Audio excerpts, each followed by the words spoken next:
Okay, welcome to Planet Nerd, and we are here to review X-Men: Days of Future Past. So this is me, NeonKurai, and of course with me there is Wolf the Legend, who you see there, and RiskyLamonte, who you can see in the bottom right.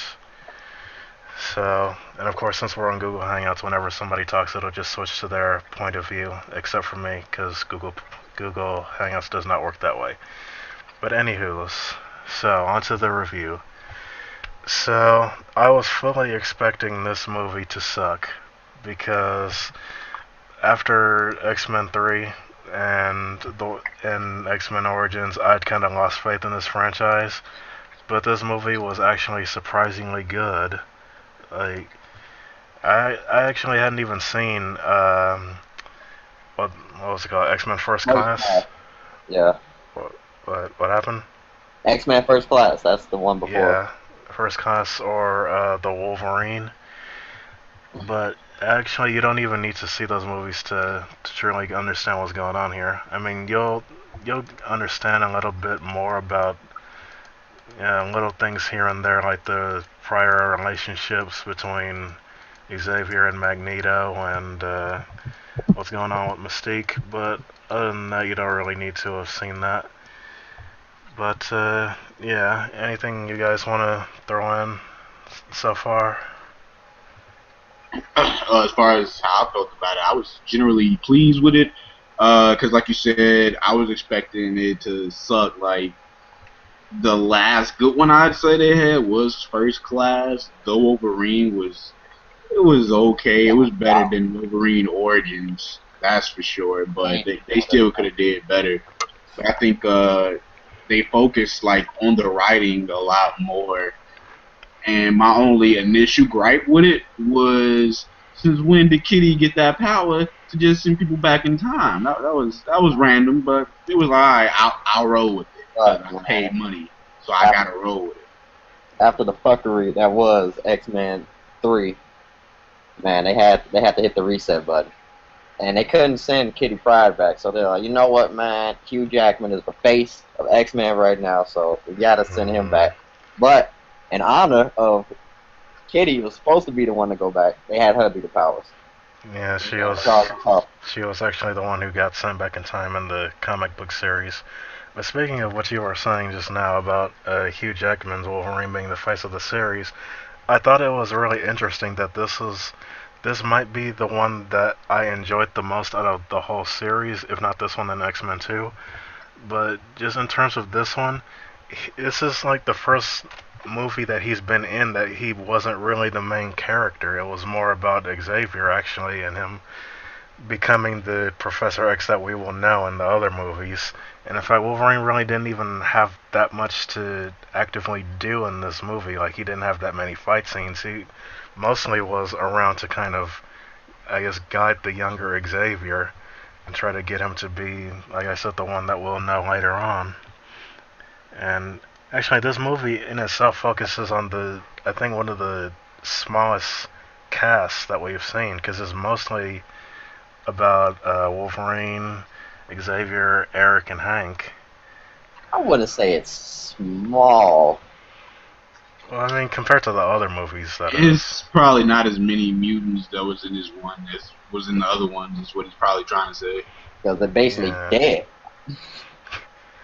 Well, yeah.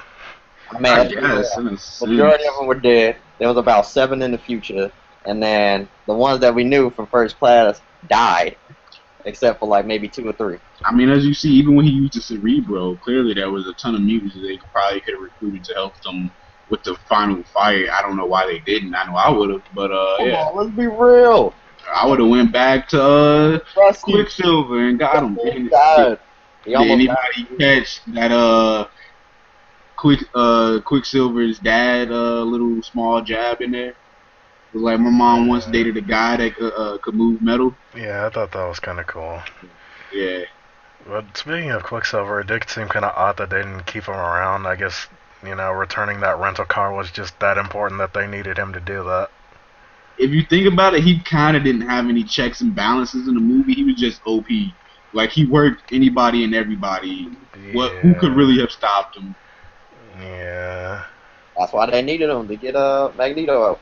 Yeah, but that's why they had to get rid of him, because when he was going to go face to face with Magneto, if he joined, Xavier's side, then Magneto would lose. And if he joined Magneto, Xavier and them would lose. He's just too fast. Yeah. Well, But man, I'm glad they didn't focus on Wolverine a lot, mainly because Hugh Jackman's okay as Wolverine, but I feel like the guy who played young Professor Xavier was just the way stronger actor, and that he was the Yeah. better lead for the movie. because he was basically the centerpiece of whether or not they were going to die. Yeah. Basically, everybody had a central role. One, Wolverine was the one to keep them on their path. Charles had to be the one to get hope back in his life after all the fucked up shit that went down with the war going on and then the mutants getting exterminated and now finding out about the Sentinel Project. Then his heart was broken, so he was all mentally fucked up. I think we all forget that he also had no legs, which was shocking when I saw him walk down the stairs. I'm like, dang, he got him back? Everybody was like, "Yo, my man walking." I thought he finally did what I thought he should do this entire time and develop a mental ability where he can block out the pain and just walk. But, He raw, but he ain't that raw. well, he should be. No. But I'm glad they showed that floating wheelchair that we always see in the cartoons and stuff. Yeah. That was kind of cool. Another kind of interesting nod to prior things in the franchise. But then he died, so Well, did he die? yeah. He got hyper beamed in the face. Well, I mean, the timeline reset right before that, so I don't think he died. But he died. Nah, He died. everybody else He died. didn't die at that one instant. He died multiple times over. Well, nah. Remember, they had to keep sending Bishop back in time or his consciousness back in time in order for them to forewarn them. So they had to die multiple times. But Xavier and Magneto weren't with them, though, because they didn't even know that they were doing that in the first place. Yeah, alright. Indeed. Speaking of Magneto, man, he just is hell-bent on just destruction. Like, and at one point you think, okay, this midget from Game of Thrones is going to be the one to ruin everybody's day. But then Magneto like, nah, that's my job and will continue to be my job. And I don't know who gave him the Mario Mushroom power-up just to lift the whole baseball stadium That one. and take it there. And it's like, come on, man. At some point, he has to have a limit on his power. Look, in first class, he was just struggling with basic stuff. But now, it's Magneto. That He man's leveled insane. Nah, man. Yeah, man. Like, you And see years what he have passed. did to Wolverine, like, just completely ripped his body apart with metal and sent him to the bottom of the ocean. Like, yo, why? It is Magneto. I mean, he could have killed him if he had adamantium in him. Because he killed him in the comics doing that. Well, you didn't kill him, but Homage to that. With the metal bars. anywho, one of the things that I thought was weird about it was they kind of had some inconsistencies with it. Like, for example, Mystique was captured and supposedly experimented on and killed after she killed Trask in the 70s. So then why was she still around in the other movies that take place after that? What are you talking about? Because remember they were saying that originally in the timeline that ended up with the Sentinels in the future that killed everybody, she killed Trask, then got captured immediately after that, then experimented on and supposedly killed, because Trask was saying they needed brain tissue and whatnot, and they would do autopsy and whatnot. So why was she Actually, still I alive? can't recall them saying they killed her, although I could be wrong. They did say she died. Oh, They had to do all the experiments with the brain tissue and all that, so they had to kill her. No, I know she got experimented on, but I don't know. I thought that'd be her reason, or her big reason for hating humans and joining Magneto. But if that's the case, then yeah, that's a major inconsistency. They would have been better off saying that she just escaped. Hell no. Look, man. Yeah, because then that would justify her hatred for wasn't trying humans to justify and the justify other her getting in Magneto. Look, I would take the same route he did. He realized that the series was so fucked up because Major characters died in stupid ways for stupid reasons, and there were so many inconsistencies. He's like, you know what? You gotta have some loopholes here and there, and I'm perfectly fine with the way they did it in terms of Mystique, because you have that whole internal fight Morality. you have to deal with. Yeah, but I feel like she walked away not being the Mystique that the series, I guess, has developed already. She kind of walked away being the opposite of that. Like, she still has compassion. She's still holding on to the image that she was when we first saw her as a little kid trying to steal some butter bread from old Professor Xavier while he still had hair and stuff like that. We have no idea what she turned into. Remember, we only seen her walk off, and then she was what was my man's name who captured Wolverine? Striker. Striker. Man, We have no idea. I know would have killed her. And we have no idea what she's doing now in the new president. Does Wolverine still have bone claws then? If Stryker never captured him? Yeah, Presumably. I'm assuming that he does still have bone claws. I feel like they're gonna just do something with Magneto and have Magneto give him the adamantium in Age of Apocalypse. But I mean, they gotta give him the adamantium somehow, or otherwise people are gonna be like, well, why doesn't he have the adamantium? You gotta have the adamantium, and yeah. I mean, he was an X-Man with bone claws for a good period of time. Bone Claw Wolverine sucks, though. I don't know about you guys, but I feel like it's just not as effective as adamantium, because then he could at least slice through just about anything. Yeah, like he was pretty much useless against that Sentinel towards the end of this movie. Pretty much. Like, if I can recall, Wolverine had like 2 bodies, and that's when he went back to the past with the unnecessary naked scene, I might add, and then killed the dudes and took the car. That was about it for him. After that, if you were a mutant, he wasn't taking you out. Let's see. I'm looking at my notes right now. You went to the movies with a notepad? Well, anywho. So, again, another thing. In the original movies, there were never any Sentinels around. So, why is it that in this movie, there's Sentinels, like, instantly, like, right after they get Mystique's blood, but according to the other movies, Sentinels didn't show up until, like, 50-some years after that. Again, he had to hit the reset button, man. The series was too fucked up not to hit the reset button. Yeah. No, I feel like because since they went back in time anyway and caused certain events to happen, like, as the guy was explaining, like, no matter how much you try and change the ripple of the water, it still ripples. So I think all they essentially did was just speed up the amount of time it took for him to actually release the Sentinels. Because I think if it had went down the way it did without them affecting the past, he wouldn't have got the funding from the president, and then he wouldn't have been able to do it right away. But since they proved that they were a threat, the president gave him the money right away, and he put out the Sentinels right away. I suppose that makes sense. Though it's kind of funny to think that it took, like, what, 15 years, but Bryan Singer finally got to make an X-Men movie with Sentinels in it, because he'd been trying to have Sentinels in them since the very first one, but Fox kept saying no because they didn't want to spend the money for the special effects.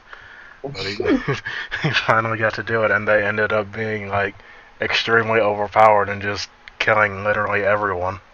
That's just all his years of frustration of not getting it. When he was juiced in that moment, he was like, I could get Sentinels? They killing everybody. Well, the ones in the future, yeah, they played no games at all. And, you know, but it definitely would have been cool to see at least one scene where a team of mutants got together to fight the old Sentinels, since that's pretty much what we've seen throughout the cartoons and the comic series. It's the older model of the Sentinels, and then a bunch of them fighting him and stuff like that. So that would have been cool to see, but, you know, I guess. Maybe in Age of Apocalypse. They got Mystique. They were like, fuck old Sentinels. We getting OP as robots up in this bitch. And so that's when all the mutants basically died. And then they were like, you know what? Mutants ain't even a challenge anymore. We about to start killing humans who can make mutants. So they were just OP for no reason. And they worked Storm for free. One stab, done. Well, I mean, that combination attack with Magneto And the other guy definitely took out a whole entire wave of them. You mean Storm? Is she the one who blew up the ship when he sent it there? Yeah, Yeah. with the lightning. Oh, yeah. So she got bodies. You know? She Well, went she out had with free. body bags. She fell down the mountainside, and then Colossus got ripped in half. Blink was doing her thing, and then she got worked. You know, everybody was just getting worked. Pretty sure, who was it? Pyro died. Yeah, he got destroyed. Crushed. I forget what the my man with the knife. What was his name? I don't know. Let's call him Asian Indian, because that's what he looked like. Either way, he got his face burned off. And Iceman, I forgot. Did he get melted? I think so. He died a few times. One time he got beheaded. Another time, yeah, I think he just got the last melted. He got melted. Yeah. But yeah. So, what are you guys, I guess, overall thoughts of what the future of X-Men movies look like? That Apocalypse is going to be hype. Yeah. I'm glad we finally that Horseman got Apocalypse up in there. Who knows what other mutants they're going to bring along this time around. I want to see my man Nightcrawler back, and I want to see Rogue be able to fly again. Wait, what did happen to Nightcrawler? Because he was in 2, and I don't remember seeing him in 3. He was supposed to be in 3, but the actor didn't want to go through the whole makeup process again. Bitch. I mean, apparently it's like a 5 or 6 hour process, and he was only going to be in a couple scenes anyway, so he was just like, screw it. But, yeah, I really liked this movie, and I really didn't expect to.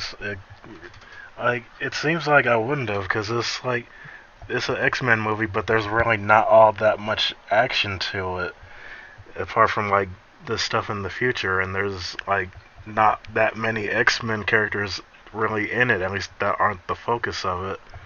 But with the few characters that they did have, the writing for them was really good, and they definitely set up Xavier to have a lot of good character development over the course of the film, because when we see him, he's entirely different from how he was in First Class and how we knew him in the other movies. He's just like completely broken down, and he just doesn't want anything to do with anybody anymore. And so it's like it really falls to Wolverine to try to build him up to be the Xavier that we would later know. And it's an interesting role reversal, because in the previous movies, Wolverine was the one who was just lost and didn't really know what he was doing with himself, and Professor X was the one who was guiding him. But here it's pretty much the other way around.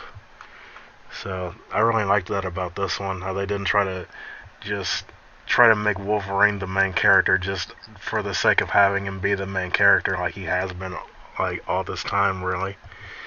But in terms of how things are gonna go from here on, I'm really interested to see what kind of stuff Bryan Singer is trying to undo here, because we saw at the end, like, he kind of corrected stuff that the other directors, screw you, Brett Ratner, got wrong. Like, Rogue and Iceman are actually together like they were like they were gonna be in the previous movies, and Colossus and Kitty Pryde got together like they were in the comics. So it really makes you wonder, what else is he gonna fix? Is stuff gonna be more like the comics or more like the previous movies?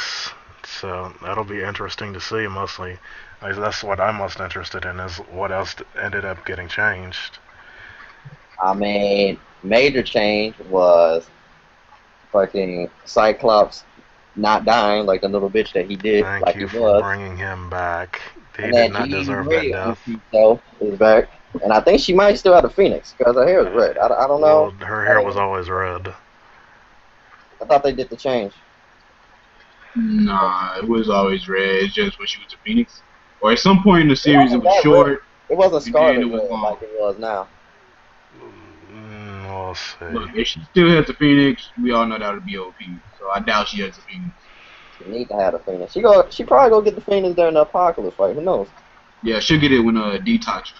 Well, you know, if there's one thing that we know from how X-Men 2 ended, is that if Bryan Singer had directed X-Men 3, he would have actually had the Phoenix Force instead of Brett Ratner just having Jean Grey randomly decide to turn evil and start vaporizing everybody in sight for no freaking reason whatsoever.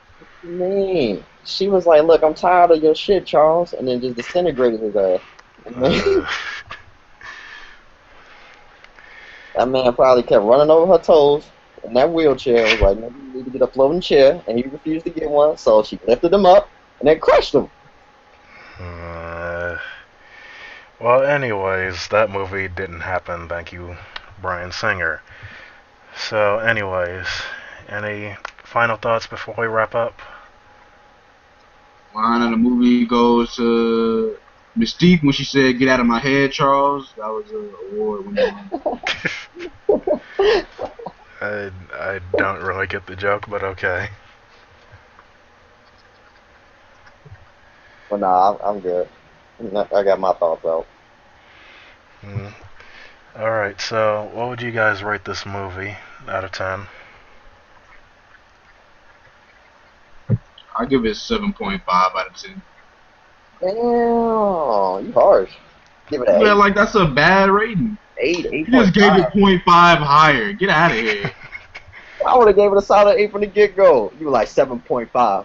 Like, come on, Right, dude. 7.5. I've seen better movies. Yeah, I ain't saying, give it a 9 out of 10, but for an X-Men movie, you gotta be an 8. Oh, so we just got to lower standards because it's an X-Men movie? No, I'm going to compare it to every other movie. What? We ain't like... And it got a 7.5. Bye, I respect your opinion. It's 7.5 for you. I say it's Really, 8. you didn't respect it, are you? It's already 8.5. Yeah. So... Anywho, yeah, I would probably give it an 8 out of 10. I mean, you and this eye close up. Anywho, yeah, it was a pretty good movie. I mean, I wouldn't put it in my top 5 movies ever. Probably not even my top 5 comic book movies, but it'd probably be in somewhere in the top 10. I really enjoyed it.